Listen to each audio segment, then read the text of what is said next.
Looks like the Shekhinah shining from you. Okay, I'm putting it over to you. Now I'm going to have to do it by memory. Once again, second try. This week is Parshas Kiseitze as we run down to Rosh Hashanah. And I'd like to dedicate this shir to our good friend David Hilowitz, David Reuven ben Miriam. Baruch Hashem, he is having a wonderful recovery so far, actually miraculous, and may he go from strength to strength. This is my bar mitzvah portion. In fact, what makes Kiseitze so unique is that from the 613 commandments, 74, that's basically 12% of all the mitzvahs of the Torah are in this week's portion, in a total of 110 verses. That's quite unique. Unfortunately, the lights have gone out, so I am dependent upon my memory, because I don't have a light here, to do the Parsha from the book. As you know, this wonderful Parsha book, which I urge you all to get through the Chabad house to educate your children and grandchildren, has 4 pages on every Parsha, but focusing on 2 of the mitzvahs of the Parsha, or 2 of the concepts. And this week, he said, we focus on the first and the last. It says, Kiseitze la milchama alevecha, when you will go out to war against your enemy, vishaviso shivyoi, and you will capture captives, and it gives you the laws of a captive woman. So Rashi tells us that the Jewish people, when they went into Israel, they had 2 different types of wars. One was Melchemes Mitzvah. That is the war that was an absolute commandment. They had to do it. They had no choice. And that included conquering the 7 Canaanite nations that lived in Israel, because Hashem, who created the world, as the first Rashi says, gave that land to Shem, to Noah's son, Shem, the word Semites. He gave it to us, but then he allowed the Canaanites to take it from Shem, only to have the Jews retake it 40 years after leaving Egypt and going into Israel. So the war of the 7 nations was a Melchemes Mitzvah. We didn't have an option. We had to do it. Other wars of defense and protection, like against Syria, who attacked us, Lebanon, etc., those, or Gaza, those were called Melchemes Reshus, optional wars. And the Torah is telling us a few things, says the book. Melchemes Mitzvah include those things that we have to go to war against. For example, the laws of the Torah comes tefillin. We don't feel like putting on tefillin in the morning. We may have to battle against it, but you do. Kosher. You might be tempted when you're on a cruise, on a holiday, and you paid for the food already, and they have a delicious buffet table. You may be tempted to partake of it. That is a Melchemes Mitzvah. You have to attack the Yetzer Hara and not give in to the temptation. But then this week's portion is talking about Melchemes Reshus, the war of an optional war. And that is that it's not a commandment necessarily, but it is contrary to, so to say, Jewish values.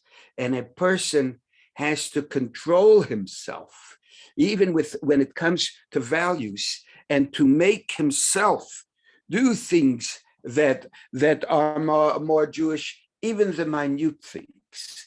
And that also means to take the physical things and make them into pleasure, into mitzvahs. For example, animal hide is physical, to turn it into tefillin. Enjoying a beautiful steak, you can do it in two ways. Either because you will know that steak meat gives you protein and strength and helps you to have the strength to study Torah. It gives you the energy to do mitzvahs and do good deeds and kindness, or because you enjoy the steak. That is up to you. That is a Melchemes Reshus. That is one of the things that we have to do. And there's a very interesting story here. Funnily enough, my father and sometimes my sister, when we were little children, would tell us stories before we went to bed. This story that's in that book was told to by my older sister, Azy, before going to sleep, and it left such an impact that I remember till today. Reb Wolf Zhitomer became later a big Rebbe. And before he became a Rebbe, one of the things he did was own an inn. And one cold, wintry day, an innkeeper came in the morning and ordered a vodka to get warmed up. So Reb Wolf turned to the innkeeper and said, "Can I tell you the story of this vodka?" The innkeeper says, "What am I interested in stories? It's a cold day. I want to get on the road. Just give me my vodka and let me go." But Reb Wolf said, "You want the vodka? You're going to have to listen to my story." Okay, was it? So Reb Wolf says, "Do you know how this vodka came to be? First, the farmer planted wheat. And I want to tell you, it is very possible for a neshama, a Jewish soul based on actions he has done, to come into various physical things with a purpose of being elevated. So here's a neshama that is captured, so to say, is caught up in this wheat kernel. He knows he's a neshama and he knows he's there for purpose. And he is praying to Hashem, please make sure that I grow big and strong, that they pick me up to put me into the proper place. And finally he grows, the kernel grows strong, and the cutters are coming.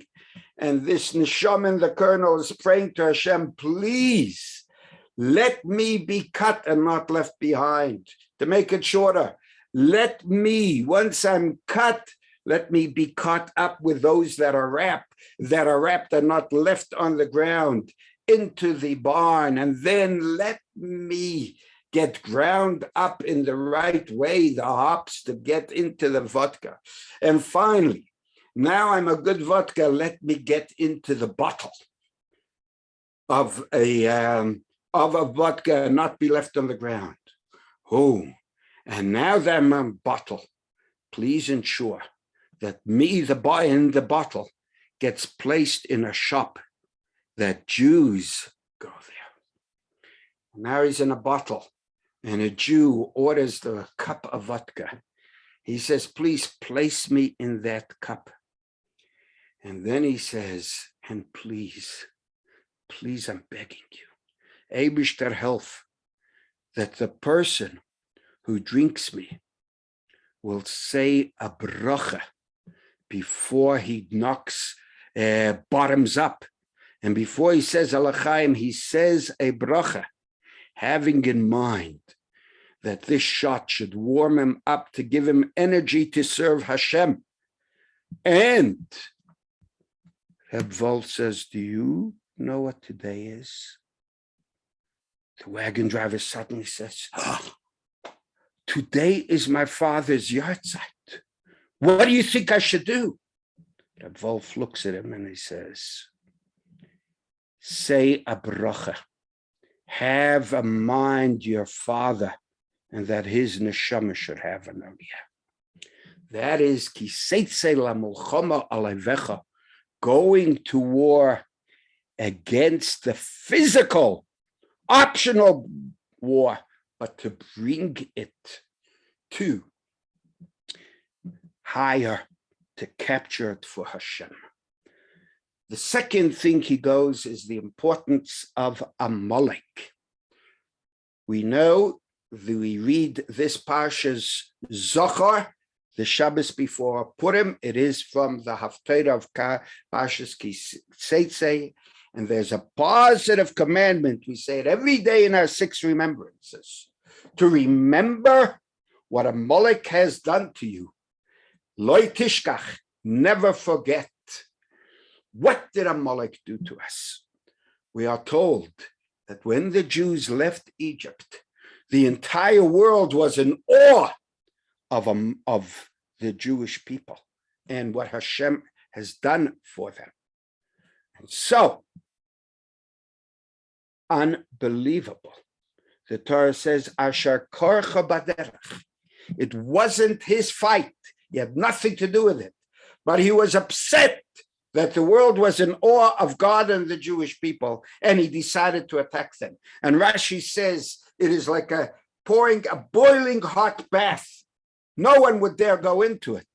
But this guy said, let me go into it, even if I get burnt. The fact that I come out alive will cool it down for others. And that's what Amalek is. Asher korcha baderech. He makes you cold to mitzvahs. And the word Amalek and the word safek, doubt, are the same. Amalek is that person who, when you personally encounter a miraculous thing and it makes you in awe, like a David Hilowitz waking up from who knows what kind of a coma and recovering, and people recognize it's the prayers, it's the Tillim and all that. And then another guy says, it's just the doctors, it's just natural. When people cool down your ardor, that is what Amalek. And the story he brings is that the Baal Shem Tov taught his Hasidim, nothing happens by accident. Everything is by divine providence. And from everything you see or hear, you can learn a directive towards God and to take a lesson, how to teach, how to serve God better. Eastern Europe, where the Baal Shem Tov lived, is similar to where I grew up, Saint-Agathe, Canada. It is cold. The lakes freeze over, that these 10-ton trucks and stronger go on the lake, on the ice. It is so frozen. And the Hasidim in Mezhebush were walking on that lake, frozen lake. And they noticed something and came to the Baal Shem Tov, trembling. And they said, do you know what we just saw on the lake? We saw Goyim cutting out a cross, doing idol worship out of the ice. And they cut out this cross, this idol worship, and set it up. Now you tell us that we can learn a lesson in the service of God. Tell us, what lesson is there in that? And the Baal Shem Tov immediately answered, when a Jew does a mitzvah, he must do it with fire, with enthusiasm, with warmth. When you give tzedakah, don't do it with a difficult, painful, reluctant heart. Give it with a fire, with fervor. When you put on tefillin, when you study Torah, when you go to shul, where are you going with more fire? To the davening, to the Torah reading, or to the bracha? Do those things with fire. And if you don't, if you let it freeze over, it could become idol worship. That is the lesson. Now, I wrote down a few of the things. Unfortunately, I can't really see them, but amongst the mitzvahs in this week's portion is the mitzvah of burying the dead immediately, preferably the day they pass away, not even allowing 24 hours, unless it's for respect of the dead, like the family have to come. Another thing we learn is Hashavas Aveda, the mitzvah of returning a lost article. The next is Azoif Tazoif, to help an animal with its load, even if it's an animal of your enemy. And the fact, no cross-dressing. Men and women can't wear each other gender's clothes. The genders have to remain separate. No non-binary in Judaism. The mitzvah of returning, of chasing away the mother bird when you want the eggs, a very famous mitzvah and long story. The mitzvah of when you have a flat roof, you must make a guardrail around it.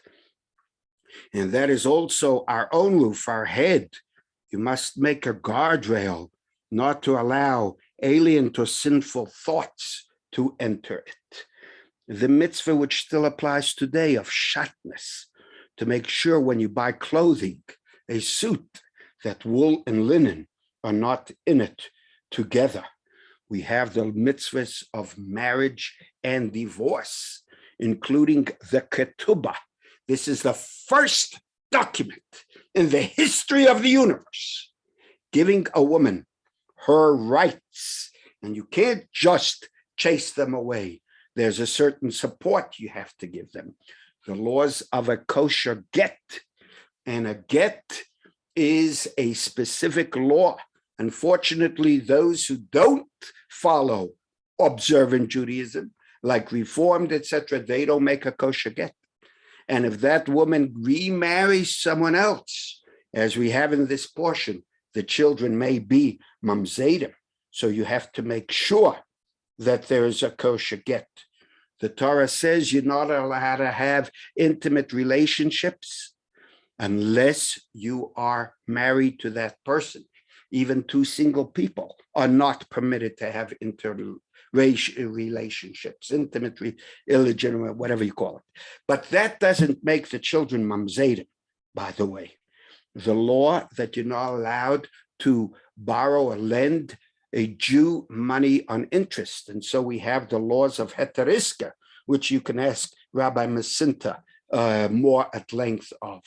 You have the law here of paying your wages on time. If you hire workers, you have to pay them on time. You have here the law that a judge may not look favorably upon orphans or widows or downtrodden. They must judge fairly. And you're not allowed to take a collateral from a widow. We have here the important laws that apply still today called Yibum and Chalitza.